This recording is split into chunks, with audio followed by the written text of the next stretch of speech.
गढ़वाल से बीजेपी प्रत्याशी अनिल बलूनी इन दिनों धुआंधार प्रचार में जुटे हुए हैं। इसी कड़ी में रुद्रप्रयाग के जखोली में विजय संकल्प रैली का आयोजन किया गया है, जिसमें सीएम पुष्कर सिंह धामी भी शामिल हुए हैं। धामी ने जनता को संबोधित करते हुए बीजेपी की डबल इंजन सरकार की उपलब्धियां गिनाई और गढ़वाल से अनिल बलूनी की बम्पर जीत की उम्मीद भी जताई है। वहीं बलूनी ने भी आम चुनावों के लिए जनता से समर्थन की अपील की है। इस दौरान उन्होंने गढ़वाल और उत्तराखंड के लिए विकास के लिए प्रतिबद्धता जाहिर की है।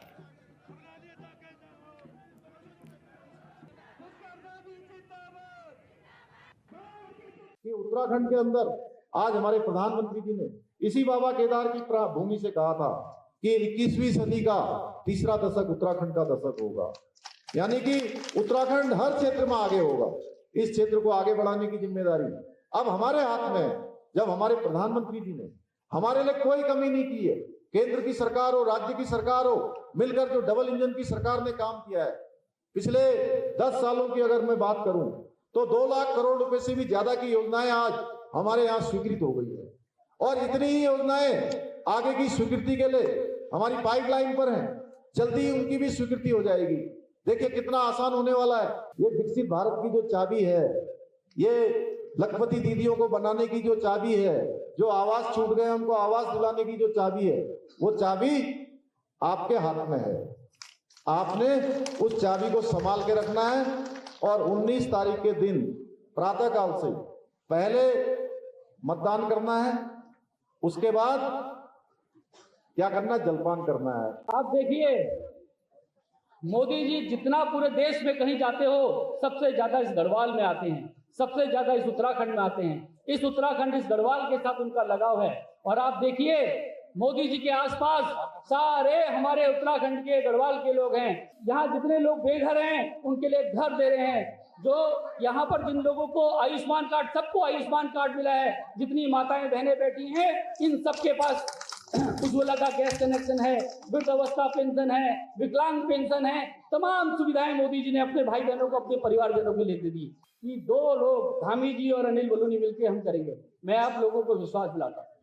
आप लोग इस बात को मान के चलिए, हम धामी जी और हम इस यहाँ के लिए जो करना है सब कुछ करेंगे। और इस बीच हमारे साथ हमारे संवाददाता उपेंद्र सिंह राणा रुद्रप्रयाग से जुड़ चुके हैं। उपेंद्र, देखिए लगातार बीजेपी का धुआंधार प्रचार प्रसार देखने को मिल रहा है और इसी दौरान रुद्रप्रयाग में सीएम पुष्कर सिंह धामी भी मौजूद है और अनिल बलूनी जो कि लगातार प्रचार करते हुए नजर आए। किस तरह की आज ये सभा रही और कितना उत्साह वहां की जनता में रहा?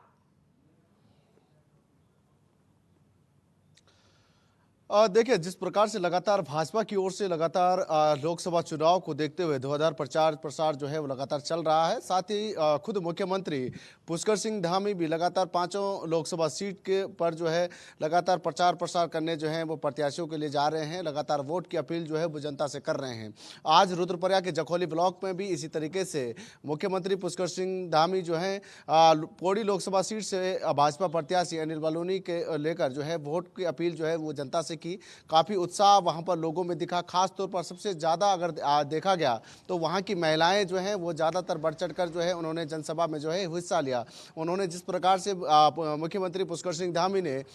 महिलाओं के आरक्षण से लेकर तमाम जो सुविधाएं महिलाओं को दी जा रही है उन सुविधाओं को देने को लेकर जो है लगातार उन योजनाओं को बनाने की कोशिश जो है वो मंच से किया। और जिस प्रकार से जो भाजपा प्रत्याशी अनिल बलूनी लगातार जिस प्रकार से धुआंधार प्रचार कर रहे हैं, लगातार डोर टू डोर कैंपेनिंग जिस प्रकार से हो रही है, उन्होंने भी कहा कि महिलाओं के लिए जो है केंद्र सरकार, राज्य सरकार लगातार बढ़ चढ़कर जो है वो काम कर रही है। और इसी के चलते जो है लगातार जिस प्रकार से जो महिलाएं जिस प्रकार से जो है जनसभा में लगातार डोर टू डोर कैंपेनिंग में जिस प्रकार से जो है समर्थन भाजपा को दे रही है, इससे जरूर है कि विकास जो है महिलाओं के लिए ज़्यादातर जो है वो देखने को मिला है। और साथ ही तौर पर कहीं ना कहीं एक फैक्टर भी दिखा है। 2019 के लोकसभा चुनाव हो या 2022 के विधानसभा चुनाव की अगर बात की जाए तो 19 के चुनाव में भी मोदी फैक्टर जो है खास तौर पर महिलाओं में, गांव की बुजुर्ग महिलाएं हो या बुजुर्ग हों, उन पर जो है ज़्यादातर असर जो है वो इसका देखने को मिला। और इस बार भी ये देखने को मिल रहा है कि 2024 के लोकसभा चुनाव में भी महिलाओं में मोदी फैक्टर का असर जो है वो देखने को मिल रहा है। और हर बार जिस प्रकार से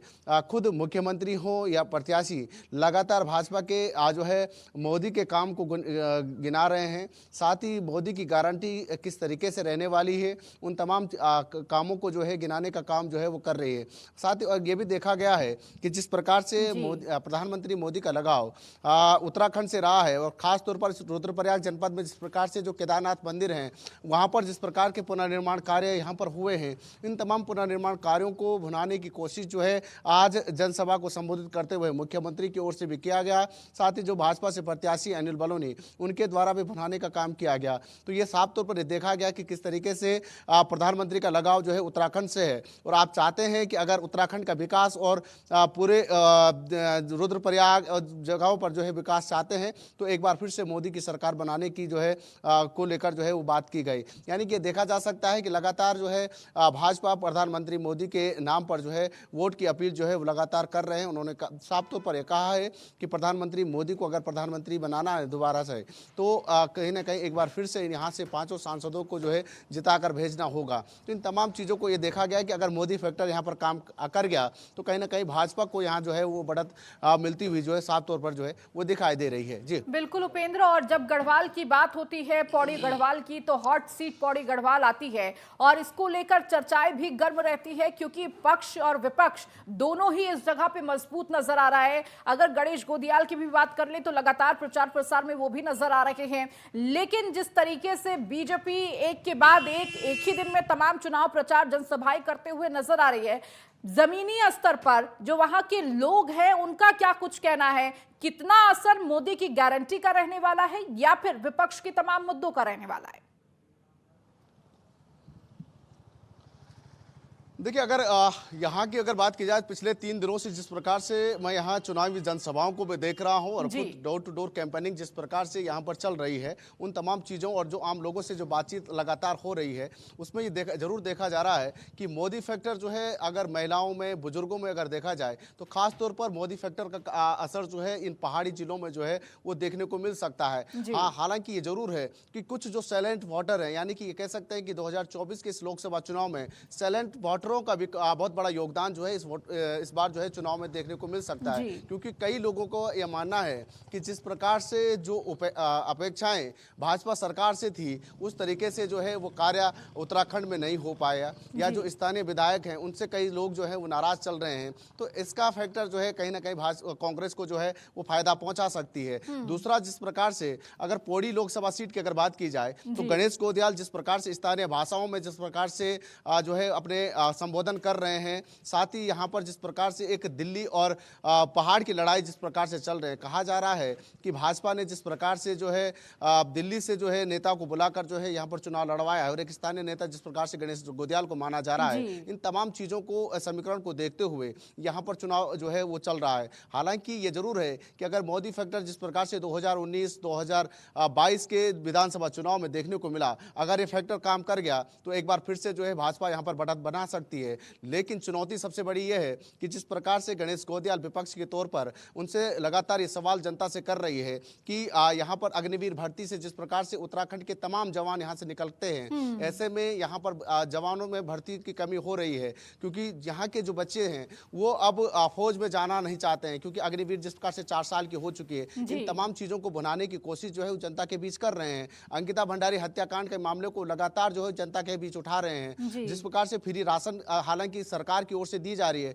उनका वो भी इस चीज को बनाने की कोशिश कर रहे हैं कि कई सारी चीजें जो है राशनों में जो है वो बंद कर दी गई है। कांग्रेस के समय पे कई सारी चीजें जो है वो मिलती थी, चाहे वो चीनी की बात की जाए, राशन की बात की जाए, दालें हैं, कई सारी चीजें थी जो कि जो है सस्ते गले की दुकानों पर जो है वो मिलती थी, लेकिन अब सरकार ने बंद कर दिया। इन तमाम चीजों को बनाने की कोशिश तो जरूर जो है विपक्ष के प्रत्याशी की ओर से भी की जा रही है, लेकिन ये जरूर है कि मोदी के नाम से केंद्र सरकार की जो योजनाएं यहाँ पर चल रही है, जिस प्रकार से ऋषिकेश से कर्णप्रयाग, यानी कि जिसने कभी सोचा ना हो कि पहाड़ की तरफ जो है रेल चलेगी, वो सारी योजनाएं यहाँ पर चल रही है। केदारनाथ पुनर्निर्माण का कार्य हो, केदारनाथ में जिस प्रकार से जो ऑल वेदर रोड का कार्य चल रहा है, साथ ही जिस प्रकार से जो केदारनाथ को लिंकअप रोड जो बनाने की कोशिश जो है केंद्र सरकार की चल रही है, इन तमाम चीजों को अगर देखा जाए तो इससे जो है प्रभावित जो